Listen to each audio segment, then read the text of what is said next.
राधे राधे भक्तों, जय श्री कृष्णा। आज मैं आपके लिए लेके आई हूँ शनिदेव की पूजा विधि और व्रत कथा। शनिदेव की पूजा विधि।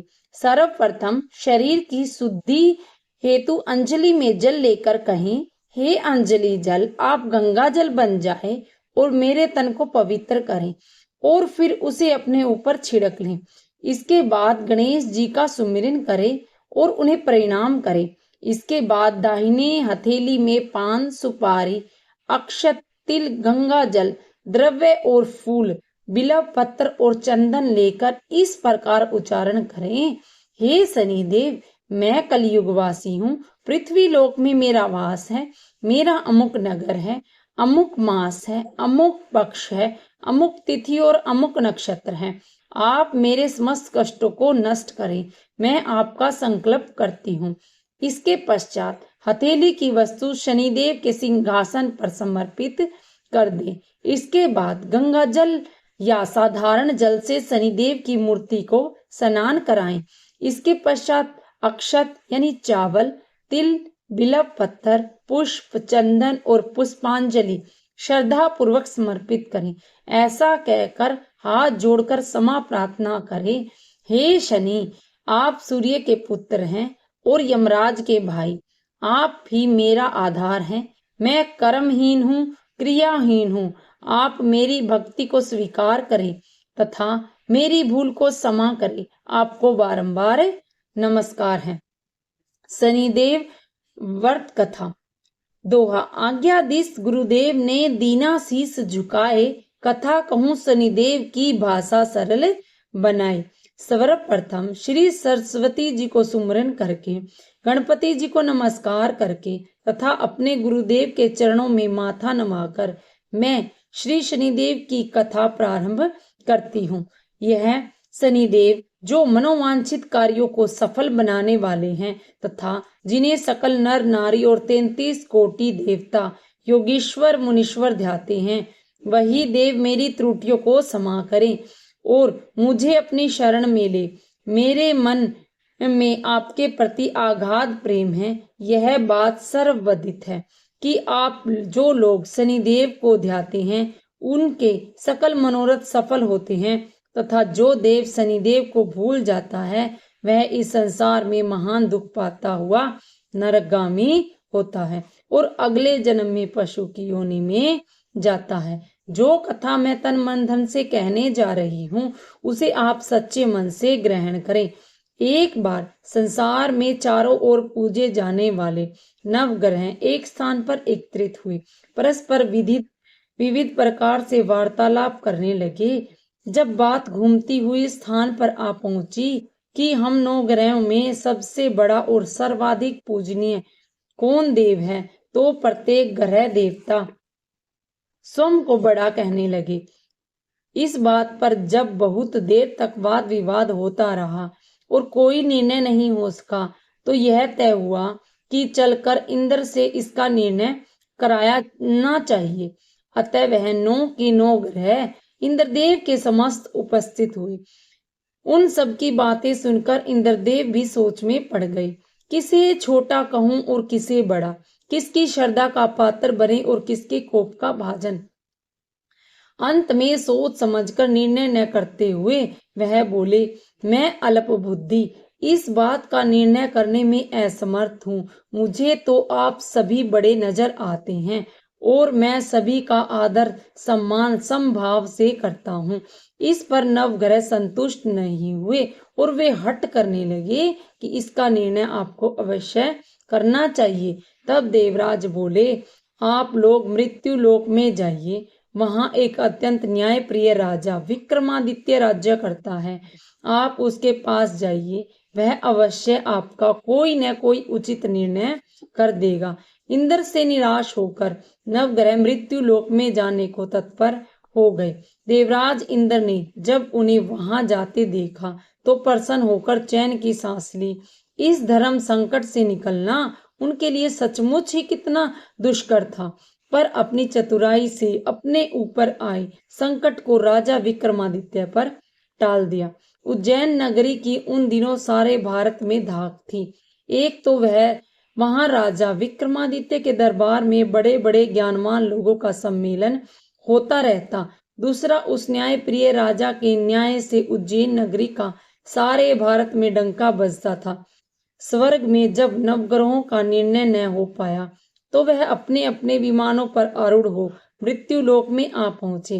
ठीक उस समय जब राजा विक्रमादित्य का दरबार ठसाठस भरा हुआ था, नवग्रहों को इकट्ठा देखकर विक्रमादित्य अपने सिंहासन से उठ खड़े हुए और सभी देवों को सम्मान पूर्वक आसन ग्रहण करने को कहा।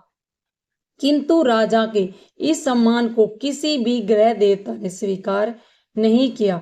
तब विक्रमादित्य ने प्रसन्नवाचक दृष्टि से उनकी ओर देखा तो बृहस्पति देव ने आगे बढ़कर दृढ़ स्वर में कहा, हे राजन, हम यहाँ पर तब तक आसन ग्रहण नहीं करेंगे जब तक कि आप अपना यह निर्णय नहीं करेंगे कि हम लोगों में सबसे बड़ा कौन है। राजा अपने ऊपर आए इस धर्म संकट को देखकर पल भर में तो घबरा गया, परंतु शीघ्र ही उसने स्वयं को संभाल लिया। उसने अपने मन में एक युक्ति सोच ली। दरबार में छोटे छोटे आसनों की एक पंक्ति प्रवेश द्वार तक चली गई थी। राजा ने उन लोगों से कहा कि आप यहाँ पर आसन ग्रहण कीजिए और मैं सोच समझकर अभी निर्णय करता हूँ। यह कहकर राजा अपने सिंहासन पर बैठ गया। सिंहासन के निकट ही जो आसन पड़ा था उस पर भागकर बृहस्पति जी जा बैठे। उसके आगे आसन पर सूर्य देव जा बैठे। सूर्य के निकट ही चंद्रमा और फिर इसी क्रम में बुध, मंगल, राहु, केतु इत्यादि ने अपना अपना आसन ग्रहण कर लिया। पंक्ति में 8वें थे भार्गव, किंतु उन्हें भी संतोष था कि उनके बाद शनिश्चर बैठेंगे। किंतु आसन प्रवेश द्वार के समीप होने के कारण और सबसे अंत में होने के कारण शनिदेव उस पर नहीं बैठे। राजा विक्रमादित्य ने सोचा था कि जो ग्रह उस अंतिम आसन पर बैठेगा वह उसी को विनय और दयाशील के आधार पर बड़ा कह देंगे। पर वहां तो बात ही दूसरी हो गई। शनिदेव अति क्रोधी और विकट स्वभाव के देवता हैं। जब वह नहीं बैठे तो 8 ग्रह खिलखिलाकर हंस पड़े। अपना इस प्रकार अपमान होते देखकर शनिदेव की आंखें क्रोध से लाल हो गई और भृकुटी तन गई। क्रोध से कांपते हुए बोले, राजन, मुझसे वैर लेकर तुमने अच्छा नहीं किया। क्या समझकर तुमने मुझे इस प्रकार से अपमानित करना चाहा है और क्यों मुझे तले बिठाना चाहा है। चांद ग्रह का प्रभाव 2.25 दिन रहता है और सूर्य, शुक्र और बुध का प्रभाव केवल आधा मास। सोम और मंगल 2 मास, गुरु 13 मास, राहु और केतु 18 मास रहते हैं, जबकि मैं 7.5 वर्ष तक रहता हूँ। इसीलिए हे राजन, अब तू सावधान हो जा। तूने मेरा जो अपमान किया है इसका दंड तुझे अवश्य मिलेगा। राजा के कुछ दिन तो आराम से बीते, किंतु शीघ्र ही शनिदेव की कोप दृष्टि फिरी और राजा पर 7.5 आ गई।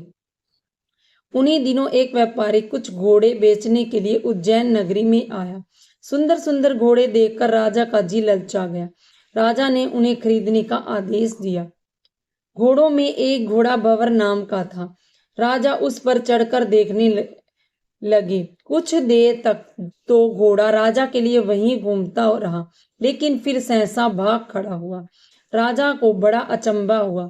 घोड़ा एक भयानक जंगल में राजा को पटक कर अंतर्ध्यान हो गया। राजा अकेले उस वीरान जंगल में भटकने लगा। साय के समय जब उसे प्यास बहुत सताने लगी तो जोर जोर से चीखने लगा। उधर एक पगडंडी से एक ग्वाला अपने गांव की ओर जा रहा था। वह राजा की आवाज सुनकर रुक गया। राजा उसके पास गया। ग्वाले ने उसकी व्यथा जानकर उसे निकट की नदी में ले जाकर पानी पिलाया। पानी पीने के बाद राजा स्वस्थ हो गया और प्रसन्न होकर उसने ग्वालों को अपने हाथ की अंगूठी उतार कर दे दी और उससे कहा कि मैं उज्जैन नगरी का रहने वाला हूँ, यहाँ रास्ता भटक गया हूँ, तुम मुझे रास्ता दिखाओ। तब ग्वाला उसे अपने साथ गांव ले आया। वहां एक मिष्ठान की दुकान पर राजा ने मिठाई खा पीकर खूब भूख मिटाई और दुकानदार को भी एक अंगूठी उतार कर दी। दुकानदार के पूछने पर उसने उससे भी यही कहा कि वह उज्जैन नगरी का रहने वाला है और उसका नाम विक्रमादित्य है। फिर वह दुकान के बंद होने तक वहीं बैठकर दुकानदार से बातें करता रहा। उस दिन दुकानदार की बिक्री बहुत हो गई। उसने सोचा, यह भाग्यवान पुरुष है जो इसके आने से आज मेरी इतनी बिक्री हुई है। इसीलिए रात होने पर वह उससे बोला कि वह उसके साथ उसके घर चले और उसके साथ ही भोजन भी करे। राजा मान गया। जब वह दोनों घर पर पहुंचे तो दुकानदार की पत्नी ने उसका बड़ा स्वागत सत्कार किया और अतिथि के लिए विशेष रूप से भोजन तैयार किया। भोजन करते समय एक अद्भुत घटना घटी। जहां राजा भोजन कर रहा था वहीं सामने की दीवार पर सोने का एक सतलड़ा हार टंगा हुआ था। उसके पीछे एक चित्र था। सहसा ही वह चित्र हार वहां से अदृश्य हो गया। दुकानदार के यहाँ एक बांदी थी। उसने जाकर घर की मालकिन से कहा, वहां खूंटी पर हार नहीं है। जब बात दुकानदार तक पहुंची तो उसने राजा से पूछा। राजा बोला, मुझे तो मालूम नहीं, तुम्हारे और मेरे अतिरिक्त तो यहाँ कोई था ही नहीं। सच सच बताओ, हार कहाँ है? मुझे मालूम नहीं। राजा फिर बोला, मेरे पास कोई हार नहीं है। जब कोई निर्णय न हो सका तो दुकानदार राजा को उस नगर के राजा के पास ले गया। उस नगर के राजा ने जब विक्रमादित्य की भोली भाली सूरत देखी तो बोला, यह व्यक्ति कभी भी चोरी नहीं कर सकता, और यह कहकर उसने विक्रमादित्य को छोड़ दिया। विक्रमादित्य जब उस नगर में यूं ही इधर उधर घूम रहा था तब उस नगर में एक तेली ने उससे कहा कि वह उसके यहाँ काम कर ले तो वह उसे रहने का स्थान और खाने की सामग्री भी दे देगा। राजा मान गया। तेली उसे अपने साथ घर ले आया। वहां सारा दिन राजा धाणी पर बैठा उसके बैलों को हाँकता रहता और तेली बाजार में तेल बेच आता। जब वर्षा ऋतु आई तो मूसलाधार वर्षा होने लगी। तब धाणी पर बैठे हुए विक्रमादित्य ने मौज में आकर ऊंचे ऊंचे स्वर में राग अल्पना आरंभ कर दिया। निकट ही उस नगर के राजा का राजमहल था। वहां खिड़की से में बैठी राजकुमारी ने जब राजा का मधुर स्वर में गीत सुना तो वह अपना दिल हार बैठी। उसने बांदी को पता करने के लिए भेजा। बांदी वहां राजा को गाते हुए देखकर लौटी तो राजकुमारी से बोली कि वहां पर तो कोई अति सुकुमार नवयुवक बैठा मस्ती में आंखें बंद किए गाए जा रहा है। राजकुमारी ने सुना तो उसने अन्न जल का त्याग कर दिया और रात तक जब उसने कुछ नहीं खाया तो रानी ने आकर उसे समझाया, पर वह बोली कि वह तो उस गाने वाले से ही शादी करेगी। रानी ने जाकर राजा से कहा कि राजकुमारी एक तेली पर मोहित हो गई है और उसी से ब्याह रचाना चाहती है। राजा ने सुना तो बहुत क्रोध आया। उसने तेली के घर से विक्रमादित्य को बुलाया और उसके हाथ कटवाकर जंगल में फिकवा दिए। यह बात जब राजकुमारी को पता चली तो वह और भी अपनी बात पर दृढ़ हो गई। बोली, मैंने तो उसी को वर लिया है, वह चाहे कैसा भी हो मैं उसी से विवाह करूंगी। बेटी की हट देखकर लाचार हो राजा ने दोबारा विक्रमादित्य को नगर में बुलाया और उससे राजकुमारी का मामूली ढंग से पाणी ग्रह कराया और एक साधारण से मकान में दोनों को बसा दिया। दोनों वहीं रहने लगे। एक दिन जब विक्रमादित्य सोया हुआ था तो स्वप्न में उसे शनिदेव नजर आए। विक्रमादित्य ने उसके सामने नमस्कार किया और क्षमा याचना की। शनिदेव ने उसे आशीर्वाद दिया और बोले, अब तुम्हारी 7.5 खत्म हो गई है। राजा बोला, मुझसे जो गलती हुई उसके लिए क्षमा कर दीजिए। शनिदेव ने मुस्कुराकर उसे आशीर्वाद दिया। राजा ने दोनों बाजू निकल आए। राजा ने अपनी पत्नी राजकुमारी को रात को जगाया नहीं। वह रात को उसके गले में अपनी बाहें डालकर सो गया। सुबह राजकुमारी की आंखें खुली तो अपनी गर्दन में बाहें पड़ी देखी तो चौंक कर उठ बैठी। लेकिन शीघ्र ही विक्रमादित्य ने जागकर उसे सब बातों से अवगत करा दिया। जब वहां के राजा को यह बात मालूम हुई तो वह भागा भागा आया और अपंग को फिर से स्वस्थ देखकर चकित रह गया। उसने भी विक्रमादित्य से यही कहा कि यह सब शनिदेव की कृपा का फल है। और विक्रमादित्य ने अपना वास्तविक परिचय भी उस राजा को दिया और सारा किस्सा विस्तार से सुनाया। सुनाते ही राजा विक्रमादित्य के चरणों में गिर गया और क्षमा याचना करने लगा। बस यह खबर शीघ्र ही सारे नगर में फैल गई। दुकानदार को जब यह खबर मिली तो वह भागा भागा आया और विक्रमादित्य के पांव में लेटने लगा। विक्रमादित्य ने उसे उठाकर आसन पर बिठाया और कहा कि तुम घर जाकर उसी खुंटी पर देखो, हार टंगा मिलेगा। और सच ही दुकानदार ने देखा तो हार टंगा पाया। नौकरानियों के साथ लश्कर समेत विक्रमादित्य को विदा किया। राजा विक्रमादित्य जब राजकुमारी को लेकर अपनी नगरी उज्जैन में लश्कर समेत पहुंचा तो सारी नगरी में उत्साह छा गया।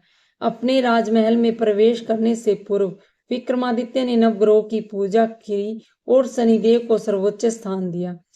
साथ ही उस नगर में ढिंढोरा पिटवा दिया कि शनिदेव मनोवांछित फलों को देने वाले हैं और नवग्रहों में सर्वोच्च स्थान रखते हैं। इस प्रकार शनिदेव को मनाकर विक्रमादित्य ने अपने राज्य यश और प्रीति को प्राप्त कर लिया। बोलो श्री शनिदेव की जय, बोलो श्री नवग्रह की जय। वो दोहा, जैसी सुनी तैसी कही, इसमें सांच न झूठ, झूठ न सांच। विक्रम भूप इतिहास को सजनों देखो बान, सुने सुनावे शनि कथा, गावे जो चित लाए। सत्य वचन है संत का, बाको संकट जाए। आरती श्री शनिदेव की। जय जय जय श्री शनिदेवा, भगतन हितकारी, सूर्य के पुत्र प्रभु छाया में तारी। जय जय जय शनिदेवा, भगतन हितकारी, श्याम अंकर वक्र दृष्टि चतुर्भुजाधारी, नीलांबर धार नाथ गज की असवारी। जय जय श्री शनिदेवा, भगतन हितकारी, कृट मुकुट शीस सजत दीपत है लिली लारी, मुक्तन की माला गले सुशोभित बलिहारी। जय जय श्री शनिदेवा, भक्तन हितकारी, मोदक मिष्ठान पान चढ़त है सुपारी, लोहा तिल तेल उड़द मिहिषी अति प्यारी। जय जय श्री शनिदेवा, भक्तन हितकारी, देव दनुज ऋषि मनुज सूरत नर नारी, विश्वनाथ धरत ध्यान शरण है तुम्हारी। जय जय श्री शनिदेवा, भक्तन हितकारी। साढ़े साती हटाने की प्रार्थना।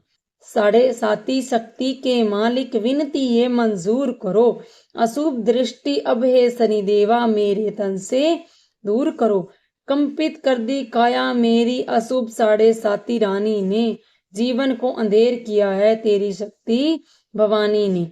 सभी ग्रहों को की अशुभ शक्ति को हे शनिदेवा चूर करो, साढ़े साती शक्ति के मालिक विनती ये मंजूर करो। विपत्तियां जो बैठी मुझ पे उनको दूर भगाओ तुम, निर्धनता मेरे घर पर विराजे अपने संग ले जाओ तुम। भैंसे लक्ष्मी मेरे घर में शुद्धता से भरपूर करो, साढ़े साती शक्ति के मालिक विनती ये मंजूर करो। डेढ़िया और साढ़े साती देवों दोनों तेरी दासी हैं, तेरी आज्ञा से चलती हैं, दुख सुख की ये साथी हैं। दिला दो इनसे दया की दृष्टि, धन और वृष्टि जरूर करो, साढ़े साती शक्ति के मालिक विनती ये मंजूर करो। अशुभ ग्रहों को हे शनिदेवा मेरा मित्र बना दो तुम, रत्नों से भरा मेरा खजाना सोने छत्र चढ़ा दो तुम। चरणों में है मेरा मस्तक, दुनिया पे दया हजूर करो, साढ़े साती शक्ति के मालिक विनती ये मंजूर करो। श्री हनुमान चालीसा। ओम हनुमंते रुद्रकाय फट, ये हनुमान जी का बीज मंत्र है। श्री गुरु चरण सरोज रज, निज मन मुकर सुधारे, बरनउँ रघुवर विमल जसऊ, जो दायुक फल चारि। बुद्धिहीन तनु जानिके, सुमिरो पवन कुमार, बल बुद्धि विद्या देहु मोहि, हर्षु कलेश विकार। जय हनुमान ज्ञान गुण सागर, जय कपीश तिहु लोक उजागर। रामदूत अतुलित बलधामा, अंजनी पुत्र पवन सुत नामा, महावीर विक्रम बजरंगी, कुमित निवार सुमित के संगी कंचन वरम विराज सुबेशा कानन कुंडल कुंचित केशा हाथ वज्र और ध्वजा विराजे कांधे मुंज जनेऊ सांजे शंकर सुमन केसरी नंदन तेज प्रताप महाजगवंदन विद्यावान गुणियति चातुर राम काज किरबे को आतुर प्रभु चरित्र सुनीबे को रसिया राम लखन सीता मन बसिया सूक्ष्म रूप धरि सियम दिखावै विकट रूप धरि लंक जरावै भीम रूप धरि असुर सहारे चंद्र जी के काज सवारे लाए संजीवनी लखन जिया जे श्री रघुवीर हर्षि उर लाए रघुपति कीनी बहुत बड़ाई तुम मम प्रिय भरत संभाई शेष वदन तुम्हारो जस गावे अस कहीं श्रीपति कंठ लगावे सनकादि ब्रह्मादि मुनीषा नारद सारद सहत अहिंसा जम कुबेर दिगपाल जहाँ ते कवि कोविंद कही सके कहाँ ते तुम उपकार सुग्रीवो कीना राम मिलाए राजपद दीना तुम्हारे मंत्र विभीषण माना लंकेश्वर भय सब जग जाना जुग सहस्त्र जोजन पर भानु लीलियो ताई मधुर फल जानो प्रभु मुद्रिका मैली मुखमाई जला दिलादि गय अचरज नाई दुर्गम काज जगत के जेते सुगम अनुग्रह तुम्हारे तेते राम दुलारे तुम रखवारे होत न आज्ञा बिन पैसारे सब सुख लहे तुम्हारे शरणा तुम रक्षण काहू को डर आपन तेज समारो आपे तीनों लोक हाँकते कापे भूत पिचास निकट नहीं आवे महावीर जब नाम सुनावे नासे रोग हरे सब पीरा जपत निरंतर हनुमत वीरा संकट ते हनुमान छुड़ावे मन कर्म वचन ध्यान जो लावे सब पर राम तपस्वी राज तिनके काज सकल तुम साजा और मनोरथ जो कोई लावे सोई अमित जीवन फल पावे चारों जुग परताप तुम्हारा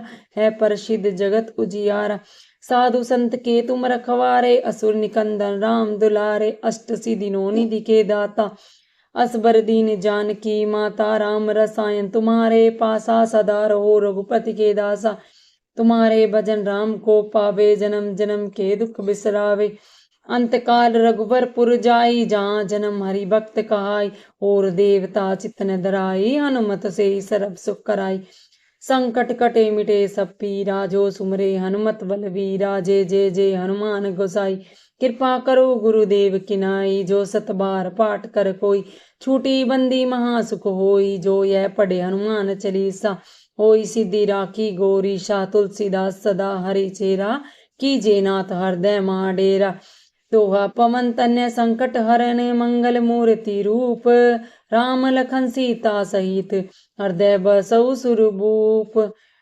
राधे राधे भक्तों, जय श्री कृष्णा, हर हर महादेव, जय शनिदेव।